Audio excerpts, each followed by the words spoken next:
ما نقبلش بنتي تخدم. الشعب خابيت منافق معمر بالخدع، ما عندنا من في حتى بشر باش بنتي تخدم معاه.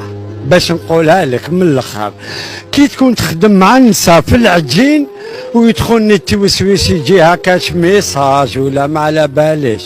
يعني انت ما تخليش بنتك تخدم؟ ما تخدمش بنتي، لا انا بنتي راني نقري فيها باش ما يكلخوهاش هاد الشواط اللي رانا معاهم. عباك وحده كي تكون محضره ومثقفه وقاريه ماشي سهله باش تكلخي لها. انا هاو علشان نقري بناتي. مستحيل تخليها تخدم من استاذه ولا؟ ما تخدمش.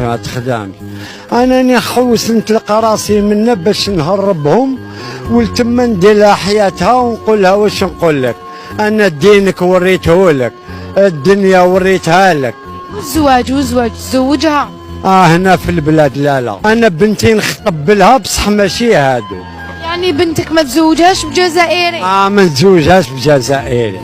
قلت يعني ما يكون واحد ولد اصل ولد عائله؟ هذاك غير ولا ربي بعثو وراه لي في منامي ولا بالك نقدر نعطيها له، بصح 90% اني نخمم باش ما يتزوجوليش هنايا. انا نشوف واش راه صاري.